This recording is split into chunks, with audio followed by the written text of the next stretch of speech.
মুসলিম জনতার ঈমানের স্পন্দন, জীবনের চেয়ে যাকে মুসলিমরা ভালোবাসে, আকা নামদার তাজদারে মদিনা সরওয়ারে কায়নাত রাহমাতুল লিল আলামিন, যার সম্পর্কে কোরআন বলেছে ইন্নাকা লাআলা খুলুকিন আযীম, হে নবী আপনি মহান চরিত্রের উপরে প্রতিষ্ঠিত। সেই নবীর চরিত্র নিয়ে, নবীর স্ত্রীদেরকে নিয়ে কলঙ্ক শুরু করেছিল, অপবাদ দেওয়া শুরু করেছিল, কটূক্তি করা শুরু ছিল, তখন দেশের তাওহীদি জনতা গর্জে উঠেছিল। আমি তখন একটা বই লিখেছিলাম, এই বইটা কোনো আমার লেখা নয়। আমি আদালতেও বলেছিলাম এইটা যদি অপরাধ হয় তাহলে আমি 3 নম্বর অপরাধী। সব গুরিজা হোগি আখির জলওয়ায়ে খুরশীদ সে, সব গুরিজা হোগি আখির জলওয়ায়ে খুরশীদ সে, ई चमन मामूर होगा नगमाए तौहीद से।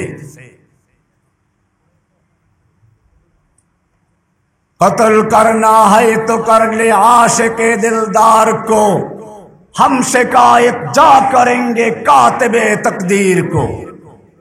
इस गर्ज से जो मक्तल में आया वो सुबह शाम सलामत रहती है, ये जान तो आनी जानी है, इस जान की कोई परवाह नहीं। मर्दे मोमिन बातिल से हरगिज खौफ खा सकता नहीं, सर कटा सकता है लेकिन सर झुका सकता नहीं। सोचा है कफील अब कुछ भी हो, सोचा है कफील अब कुछ भी हो, हर हक हर हाल में अपना हक लेंगे। इज्जत से जीना है तो जी लेंगे या जाम शहादत पी लेंगे। নোয়াখালী জেলা হেফাজতে ইসলাম কর্তৃক আয়োজিত বন্যার্তদের পুনর্বাসনের লক্ষ্যে দোয়া ও আলোচনা সভার সম্মানিত সভাপতি, কারাগারের নির্যাতিত এক ঝাঁক উলামায়ে কেরাম, আমার সামনে উপস্থিত আগামী বাংলাদেশের তাওহীদি জনতার সেনা সৈনিক, আল্লাহর সৈনিকেরা,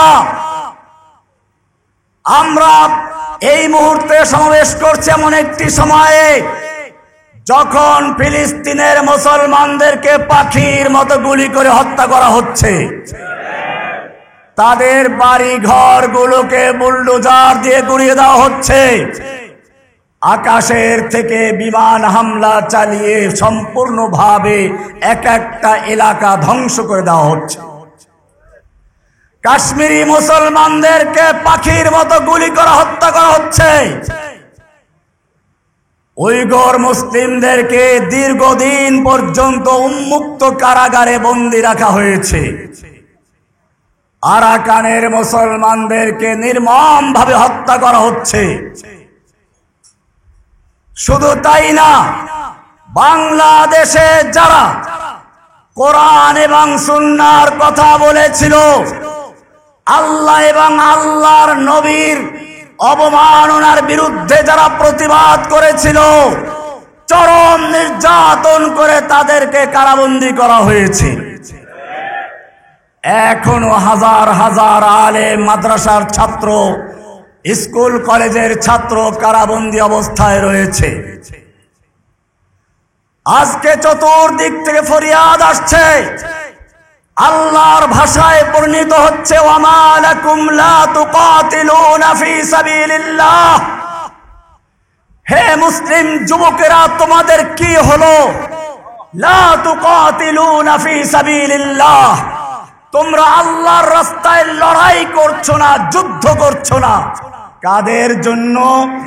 ওয়াল মুস্তাদআফিনা মিনার রিজাল ওয়ান নিসা ওয়াল বিলদান, ওই সমস্ত অসহায় শিশু, নারী, পুরুষদের জন্য। আল্লাযীনা ইয়াকুলুনা রাব্বানা আখরিজনা মিন হাযিহিল ক্বরিয়াতিয যালিমি আহলুহা, যারা ফরিয়াদ করে বলছে, হে রব্বুল আলামিন, তুমি আমাদেরকে এই জালেম অধ্যুষিত জনপদ থেকে রক্ষা করো। ওয়াজআল লানা মিন লাদুনকা ওয়ালিয়া, আমাদের জন্য দাও তোমার পক্ষ থেকে ন্যায়নিষ্ঠবান নেতা ওলি। ওয়াজআল লানা মিন লাদুনকা নাসীরা, তোমার পক্ষ থেকে দাও আমাদের জন্য সাহায্যকারী। এই ফরিয়াদ ধ্বনিত হচ্ছে কাশ্মীর থেকে, এই ফরিয়াদ ধ্বনিত হচ্ছে আরাকান থেকে, এই ফরিয়াদ ধ্বনিত হচ্ছে উইঘুর মুসলিমদের পক্ষ থেকে, এই ফরিয়াদ ধ্বনিত হচ্ছে ফিলিস্তিনের মুসলিমদের পক্ষ থেকে, এই ফরিয়াদ ধ্বনিত হচ্ছে বাংলাদেশের 65টা কারাগার থেকে। আপনারা জানেন এই বাংলাদেশের বুকে একটা ফেরাউনকে পাঠানো হয়েছিল ভারত থেকে লালন পালন করে, দীর্ঘ সময় প্রশিক্ষণ দিয়ে তাকে পাঠানো হয়েছিল বাংলাদেশ থেকে ইসলাম এবং মুসলিমদের নাম ও নিশানা মুছে ফেলার জন্য। সেজন্য প্রথমেই এসে কুকুরের মাথায় টুপি পরিয়েছিল এদেশের লক্ষ লক্ষ আলেমদের ওস্তাদুল আসাতিজা শাইখুল হাদিস আল্লামা আজিজুল হক সাহেবকে জেলে পুরিয়েছিল। এরপরে এ পর্যন্ত ক্ষান্ত হয়নি, ইসলামী তাহজিব তামাদ্দুনকে ধ্বংস করার জন্য ভারতীয় সিনেমা, ভারতীয় নাস্তিক মুরতাদদের গান বাজনা, হিন্দি গান, হিন্দি সিনেমা এবং উদিচির নামে, ছায়ানটের নামে বিভিন্ন ভাবে এদেশের ইসলামিক কালচারকে ধ্বংস করে ভুতুম পেচার কালচার, পান্তাবাদের কালচার চালু করার মাধ্যমে ইসলামী তাহজিব তামাদ্দুনকে ধ্বংস করার পায়ে তারা করা হয়েছিল।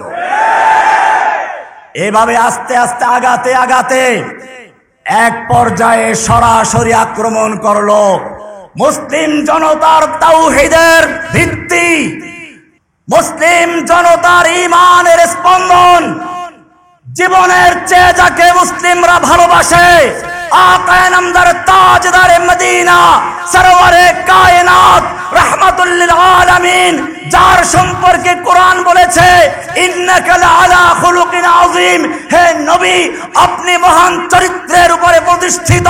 সেই নবীর চরিত্র নিয়ে, নবীর স্ত্রীদেরকে নিয়ে কলঙ্ক শুরু করেছিল, অপবাদ দেওয়া শুরু করেছিল, কটূক্তি করা শুরু ছিল। তখন দেশের তাওহীদ জনতা গর্জে উঠেছিল। আমি তখন একটা বই লিখেছিলাম, এই বইটা কোনো আমার লেখা নয়, আমি আদালতেও বলেছিলাম এইটা যদি অপরাধ হয় তাহলে আমি 3 নাম্বার অপরাধী, আমি 3 নাম্বার অপরাধী। কারণ এই আয়াতটা নাজিল করেছেন স্বয়ং আল্লাহ, নাজিল করেছেন রাসূল সাল্লাল্লাহু আলাইহি ওয়াসাল্লামের উপরে। আমরা শুধুমাত্র রেলি করছি, আপনাদেরকেও শোনাচ্ছি। আল্লাহ তাআলা কোরআনে পরিষ্কার বলে দিয়েছেন 33 নম্বর সূরা 60 এবং 61 নম্বর আয়াত, আল্লাহ তাআলা বলছেন লাইল্লাম ইয়ানতাহিল মুনাফিকুনা ওয়াল্লাযীনা ফী কুলুবিহিম মারাদুন ওয়াল মুরজিফুনা ফিল মাদিনা, যদি মুনাফিকেরা এবং যাদের অন্তরে ইসলাম বিদ্বেষী রোগ রয়েছে, ওয়াল মুরজিফুনা ফিল মাদিনা, এবং যারা আল্লাহর নবীর নামে কটূক্তি করে, গল্প রচনা করে, এরা যদি বিরত না হয়, আল্লাহ তাআলা বলছেন লানুগরিয়ান্নাকা বিহিম, হে নবী আপনাকে আমি তাদের বিরুদ্ধে খেপিয়ে দিব, এগ্রা করে দিব, উত্তেজিত করে দিব। কে বলেছেন? এরপরে শুনুন কি বলছেন, সুম্মা লা ইউজাবিরুনাকা ফিহা ইল্লা কালিলা, এরপরে তারা আপনার শহরে, আপনার দেশে আর থাকতে পারবে না, সামান্য সময় থাকতে পারবে, তাও মালউনিনা, অভিশপ্ত হয়ে। এরপরে আল্লাহ বলছেন আইনামা সুকিফু, ওদেরকে যেখানে পাওয়া যাবে উখিযু, পাকড়াও করা হবে, ওয়াকুতিলু তাকতিলা, বাবে তাফঈল ব্যবহার করে আবার মফউল মুতলাক ব্যবহার করা হয়েছে, ওয়াকুতিলু তাকতিলা, ওদেরকে কেটে টুকরো টুকরো করে দাও। বাণীটা ছিল কার? নাজিল হয়েছে কার উপরে? তানজিলুম মির রাব্বিল আলামিন, রব্বুল আলামিনের পক্ষ থেকে নাজিল হয়েছে কার উপরে? আলা কলবিকা, রাসূলের কলবে। কোথায়? রাহমাতুল লিল আলামিন নাজিল হয়েছিল। এরপরে আল্লাহ বলছেন, এখানে একটা সূক্ষ্ম বিষয় আপনাদেরকে বলে দেই, কোরআনের উসলুব হলো আয-যানিয়াতু ওয়াজ-যানি ফাজলিদু কুল্লা ওয়াহিদিন মিনহুমা মিয়াতা জালদা। ব্যভিচারিণী আর ব্যভিচারী, ওদেরকে তোমরা 100 দোররা মারো। এটাকে মারুফ ব্যবহার করা হয়েছে, কারণ রাষ্ট্রের কাজ।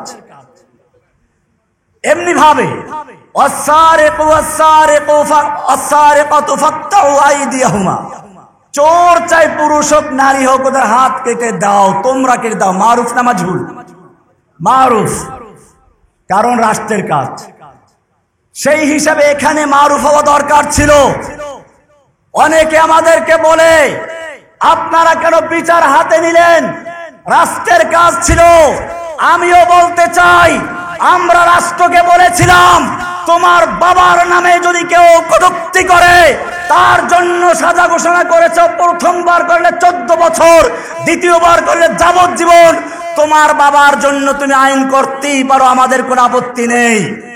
কিন্তু জেনে রাখো, তোমার কাছে তোমার বাবার যে মহব্বত ভালোবাসা রয়েছে, তোমার কাছে তোমার বাবার যে মূল্য রয়েছে, একজন মুসলিমের অন্তরে আল্লাহ এবং রাসূলের মহব্বত তার চেয়ে লক্ষ কোটি গুণ বেশি রয়েছে।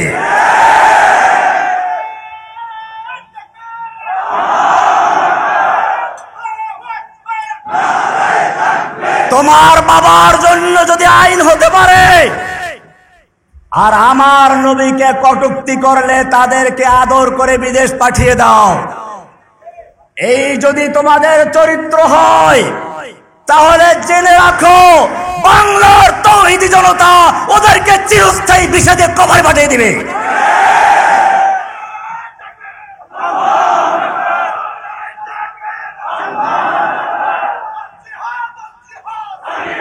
ভাইয়েরা আমার, আল্লাহ তাআলা এরপরে বলছেন সুন্নাতাল্লাহি, এটাই হচ্ছে আল্লাহর রীতি। ওয়ালান তাজিদা লিসুন্নাতিল্লাহি তাবদীলা, আল্লাহর এই সুন্নাতে কোনো পরিবর্তন পাবে না। তার মানে হচ্ছে আল্লাহর নবীর সে আগমন থেকে শুরু করে কিয়ামত পর্যন্ত এই আইন বলবৎ থাকবে। তবে আপনাদেরকে এখন আমরা বলছি, এখন আমাদের কর্মসূচি হচ্ছে, কেউ নিজের হাতে আইন তুলে দিবেন না, কারণ একটা প্রেক্ষাপট তৈরি হয়েছে। এখন আমাদের কাজ হবে কি শুনুন, আমরা ইঁদুর বাদর আর মারবো না, মশা মেরে হাত নষ্ট করব না। আল্লাহর নবী যখন মক্কায় ইসলামের দাওয়াত দেওয়া শুরু করলেন, আবু বকর, ওমর, ওসমান, হামজার মতো লোক আল্লাহর নবীর সঙ্গে রয়েছে। ইচ্ছে করলে কয়েকটা মূর্তি ভাঙতে পারতেন না? ভেঙেছিলেন? কেন ভাঙেন নাই? এটা খুব ভালো করে বুঝতে হবে। কারণ যদি ওই সময় কয়েকটা মূর্তি ভাঙতেন, ওরা আবার বানিয়ে নিত, এতে কিছু এসে যেত না। তাই আল্লাহর নবী ওই সময় মূর্তি ভাঙ্গার ক্ষমতা থাকা সত্ত্বেও মূর্তি না ভেঙ্গে তিনি কর্মসূচি নিলেন, মানুষের মনের ভিতর থেকে মূর্তিগুলো ভেঙে চুরমার করতে হবে। এখন আমাদের কাজ সেটা। বাংলার জমিনে প্রত্যেকটা মানুষের অন্তর থেকে মূর্তির মহব্বতকে ত্যাগ করে, দেখেন নাই মূর্তি কেমনে ক্রেন লাগিয়ে টেনে তারপরে ভেঙে দিয়েছে।